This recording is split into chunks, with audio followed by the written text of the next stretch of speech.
Assalamualaikum. My name is Dr. Sunera Michael and I'm pharmacology lecturer at Khazari Girls Campus. Today my topic of study is multivitamins, and you can get it the reference from your book, pharmacology book by Muhammad Shamim. Let's start with the topic. Our topic today is multivitamins. So we will start with the word vitamin and where it comes from, and then with the passage of time we will be moving with the types of vitamins we will be studying. So the word vitamin comes from Latin words vita, which means life. Vitamins are organic compounds. Organic compounds mean that it composed of carbon and hydrogen in the foods that are needed in a very small quantity, लेकिन for growth and maintaining of good health बहुत कम मिकदार में हमें ज़रूरत होती है with in the body, लेकिन हमारी growth और हमारी हेल्थ के लिए ये बहुत ज़्यादा इम्पॉर्टेंट है. Everybody must eat a certain amount of vitamin to stay healthy. Vitamins are chemical which is found in very small amount in different foods.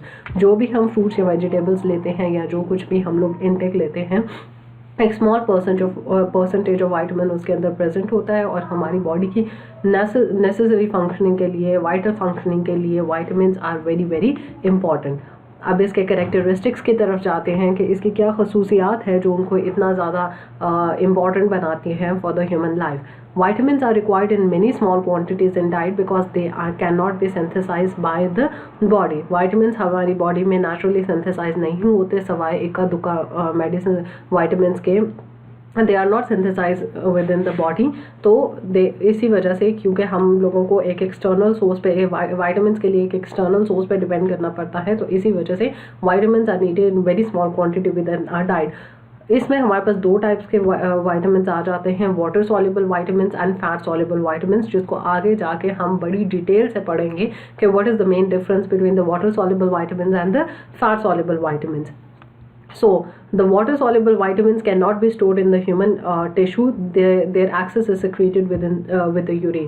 Water soluble vitamins वो होते हैं that can easily be dissolved in the aqueous solution या watery solution के अंदर वो बड़ी आसानी से dissolve हो जाते हैं. और जब वो dissolve हो जाते हैं तो obviously you have studied about the phase 1 reaction and the phase 2 reactions. जो phase 1 reactions में जो drugs जो हैं aqueous soluble होते हैं, they are excreted through urine. तो इस केस में भी वाइटामिन, अगर वाटर सॉल्युबल वाइटामिन अगर आपने एक एक्सेसिव अमाउंट में ले लिया है अपनी बॉडी के अंदर, सो उससे क्या होगा कि वो स्टोर नहीं आप कर सकते. With the passage of time वो एक्सक्रीट आउट हो जाएगा from your body.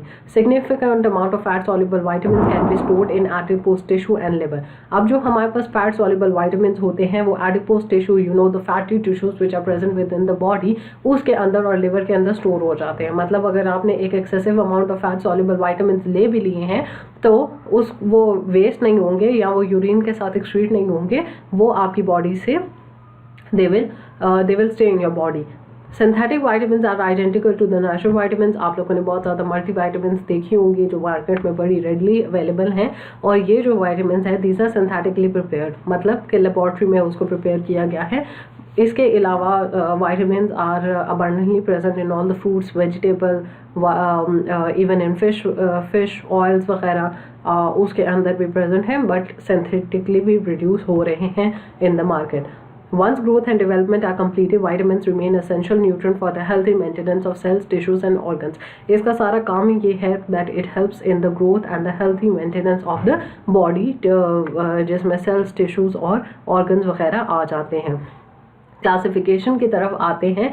On the basis of their solubility vitamin are mainly of two type. Fat soluble vitamin that dissolve in fat. अब ये ऐसे वाइटामिन हैं जो फैट्स के अंदर रेडली डिजॉल्व हो जाते हैं because fat is easily stored on our body. Fat soluble vitamin can be stored with in are fat. जितने भी हम लोग फैट सॉल्युबल वाइटामिन हैं उसमें ADE, these are the 4 vitamin which are fat soluble. तो इसको हम अपनी बॉडी के अंदर रिटेन रख सकते हैं. फॉर एग्जाम्पल आपने आप ये जो नॉर्मल कुकिंग ऑयल्स वगैरह यूज़ करते हो या फिश वगैरह जो आप लेते हो, तो they are the rich source of ADE means the fat soluble vitamin. तो ये आपकी बॉडी में स्टोर रहते हैं और आपको एक लॉन्गर ड्यूरेशन तक नरिशमेंट और हेल्थ प्रोवाइड करते रहते हैं as compare to water soluble, जो कि with the passage of time they are remove from the body whenever the excretion stage is reach. Next हमारे पास जो टाइप है that is water soluble vitamin. और वाटर सॉल्युबल वाइटामिन में हमारे पास B complex आता है और वाइटामिन सी। बी कॉम्प्लेक्स इसको हम इस वजह से कहते हैं because it contain a range of vitamin which is B1, B2, B3, B5, B6, B7, B9 and B12। ये सारे vitamins है।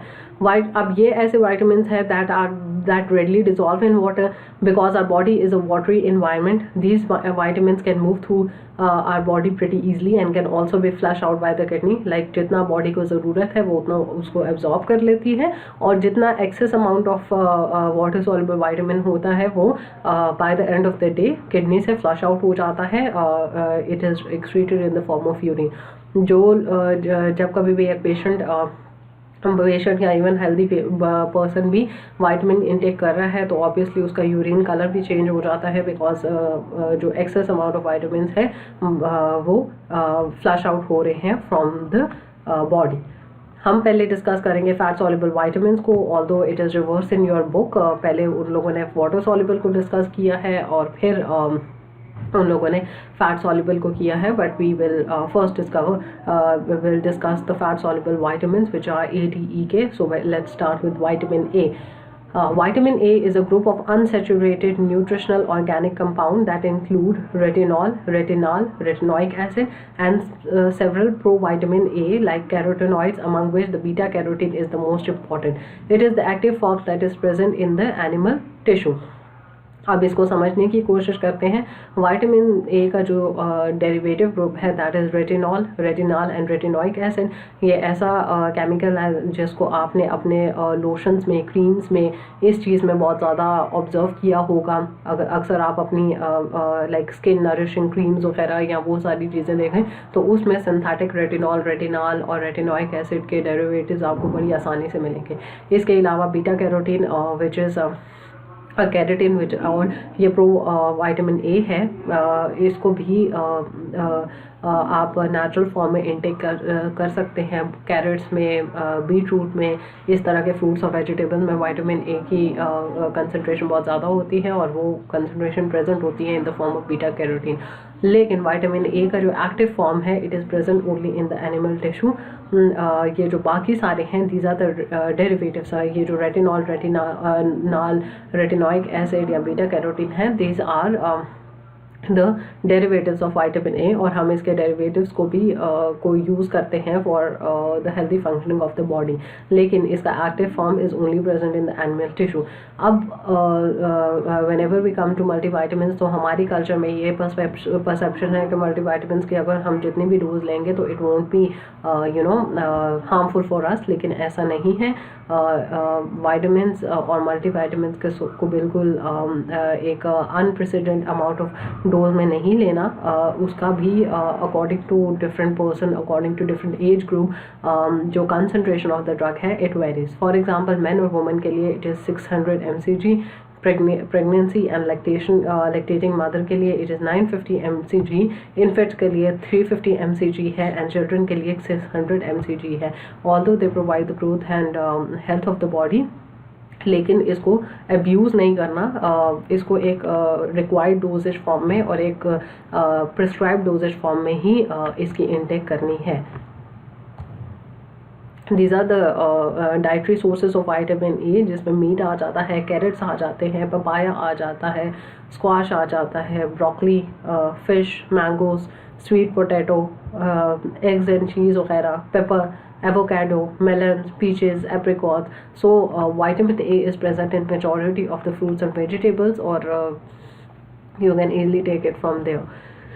अब इसके फंक्शंस क्या है? Vitamin A play a very important role in variety of functions. सबसे पहले तो विजन में आपने पढ़ा, लाइक ऑब्जर्व भी किया होगा कि गाजर का जूस पीने को कहते हैं जिन लोगों की विजन कमज़ोर होती है। So vitamin A is present in the carrot, और वो beta carotene is also present in the carrots and beetroots, vegetables और इन सब चीज़ों में, जिसकी वजह से क्या होता है कि आपकी विजन इम्प्रूव होती है। जीन ट्रांसक्रिप्शन में, प्रोटीन सिंथेसिस में हेल्प करता है, इम्यून फंक्शन को इंक्रीज करता है। Obviously when you take a healthy diet तो आपका इम्यून फंक्शन एक अच्छी तरह से ऑपरेट होता है और काम करता है। Embryonic development and reproduction. Embryonic development, जब कभी भी एक प्रेग्नेंट वुमन होती है तो उसको बहुत ज़्यादा फ्रूट्स और वेजिटेबल्स वगैरह या यू नो नेचुरल सोर्स पे एम्फसाइज किया जाता है कि एक प्रेग्नेंट जो लेडी है वो ज़्यादा से ज़्यादा नेचुरल फूड खाएं, तो वो इसी वजह से एम्फसाइज किया जाता है, because the vitamins and the minerals which are present in the natural food is very good for the embryonic development as well as for the reproductive stage of the woman as well as for the male. उसके अलावा bone metabolism में it plays an important role. Bone metabolism obviously you know the bone cells they do replace with the passage of time. तो जब कभी भी आपके bone cells replace हो रहे होते हैं, the old ones are dying out and the new ones are been replace by the previous ones, तो उसके लिए आपके पास वाइटामिन होना बहुत ज़रूरी है। ये basically at certain stages vitamin act as an enzyme, और ये एज कैटलिस्ट एक्ट करते हैं रिएक्शंस को वो करने के लिए, स्पीड अप करने के लिए। Haematopoiesis, the production of blood cells and platelets को इम्प्रूव करता है, कि ब्लड सेल्स और हमारे पास प्लेटलेट्स की कंसंट्रेशन को इंक्रीज करता है। स्किन और सेलुलर हेल्थ के लिए बहुत ज़्यादा इंपॉर्टेंट है। And had an antioxidant activity. Antioxidant activity is basically that thing कि आपकी बॉडी में जितने भी फ्री रेडिकल्स हैं, ऑब्वियसली हम ऑन द डेली बेसिस बहुत ज़्यादा केमिकल्स, रेडिएशंस, पॉल्यूशन, तरह तरह की चीज़ों के साथ हमारा इनकाउंटर होता है, जिसकी वजह से हमारी बॉडी में फ्री रेडिकल्स बनना शुरू हो जाते हैं, और उस फ्री रेडिकल को ख़त्म करने के लिए हमें कुछ ना कुछ ऐसा लेना पड़ता है जो कि वो उसकी एक्टिविटी को, उसकी ऑक्सीडिटी को ख़त्म कर सके। तो vitamin play an important role in age an to play an important role for the antioxidant activity. Next हमारे पास है डी। आपने पढ़ा भी होगा that vitamin D is very important for the bones and healthy functioning of the body. So अब हम उसको डिटेल में पढ़ते हैं। Vitamin D refers to the group of fat soluble corticosteroids, a type of steroid with a broken ring. So basically it is a fat soluble vitamin, corticosteroid. ये ऐसा steroid होता है जिसका जो रिंग होता है दैट इज़ ब्रोकन। नॉर्मली जो steroids होते हैं they don't have a broken ring in their structure. Vitamin D is type of steroids जिसका रिंग ब्रोकन होता है, that is found in liver and fish oils और obtain by irradiating through vitamin D with ultraviolet light and are responsible for enhancing the intestinal absorption. अब होता क्या है कि यहाँ तो आप लिवर और फिश ऑयल में से ले लेते हो, या हमारे पास सन के अंदर इसका ये जो वाइटामिन डी है उसकी एक heavy amount of concentration available होती है। तो जब कभी आप सन बात लेते हो तो vitamin D is directly absorb from your skin, और आपकी बोन्स और with in the internal organs तक वाइटामिन डी की कंसंट्रेशन पहुंच जाती है। It is responsible for enhancing the intestinal absorption. Intestinal absorption के लिए भी बहुत ज़्यादा इंपॉर्टेंट है, of calcium, iron, magnesium, phosphates and zinc. मतलब अगर आप लोग मल्टी वाइटामिन ले रहे हो तो हर वक्त आप मल्टी वाइटामिन इसी वजह से लेते हो कि आप एक या दो वाइटामिन नहीं लेते, आप हमेशा अ ग्रुप ऑफ वाइटामिन इसीलिए लेते हो बिकॉज ये जो वाइटामिन हैं they help each other in absorption and proper storage. It is also called the sunshine vitamin, इस भी कहा जाता है, और ये दो फॉर्म में अवेलेबल है, D2 की फॉर्म में और D3 की फॉर्म में। Cholecalciferol is a vitamin D3. Cholecalciferol is the chemical name of vitamin D3. It is made from seven dehydro cholesterol in the skin of animals and human. हमारी skin में ये compound होता है dehydro cholesterol, जिसको वो vitamin D में convert करना है। Calciferol, that is D2, is obtained artificially by irradiation of ergosterol and is called calciferol. देखो, it is obtained artificially, ergosterol की जब को आर्टिफिशली जब हम ऑब्टेन करते हैं बाय इरेडिएशन तो उसको हम कॉल कैल्सिफेरोल या D2 का नाम देते हैं, और इधर you can see the structures of the two compounds as well. तो डाइटरी सोर्स ऑफ हमारे पास वाइटामिन डी क्या है? इट इज़ चीज़, मार्जरीन, जो भी हमारे पास बटरी प्रोडक्ट्स और वो सब कुछ होता है, fortified milk, healthy cereals you know, जो भी गंदम, आटा, चावल, ये सब कुछ खाते हैं तो they contain rich source of vitamin D. इसके अलावा fatty fish. The body makes vitamin when it is expose to ultraviolet rays from the sun, और नॉर्मली हमारी स्किन का भी एक प्रोसेस है वाइटामिन डी की प्रोडक्शन का। रिक्वायरमेंट क्या है, मैन और वुमेन की 0.01 milligram pregnancy and lactating mother, 0.01 milligram infant and children का है 0.01 milligram. So it is almost same for all the 3 categories. लेकिन whenever a person gets old तो उसकी वाइटामिन कंसनट्रेशन इंक्रीज हो जाती है. हमारे पास वाइटामिन डी की कंसनट्रेशन जो है लाइक वुमेन के केसेस में बहुत ज़्यादा इंपॉर्टेंट हो जाती है, specifically when the women gets old after the menopause. Vitamin D they are not naturally produced within the body of the female, so she had to rely on the artificial source of vitamin D. So that's why vitamin D is very very important for a healthy functioning and maintenance of our body. Next हमारे पास जो functions हैं that is calcium balance में help करता है. जो भी हमारे पास बोन्स की एक्टिविटी होती है, इट बोन्स में हमारे पास कैल्शियम और फॉस्फेट की एक हाई कंसनट्रेशन होती है. तो obviously when the vitamin D interact with the bones तो कैल्शियम बैलेंस को मेंटेन करता है. इसके अलावा सेल डिफ्रेंशिएशन में हेल्प करता है. सेल डिफ्रेंशिएशन ऑब्वियसली जो आपके पास एक इमेच्योर सेल होता है और फिर वो ग्रो होता है और फिर उसके बाद एक वो मेच्योर स्टेज में आता है, about the mitosis and meiosis and everything. तो उस प्रोसेस में इट रियली हेल्प. इसके अलावा इम्यूनिटी को बूस्ट अप करता है. हमारी इम्यूनिटी बहुत ज़्यादा अच्छी हो जाती है.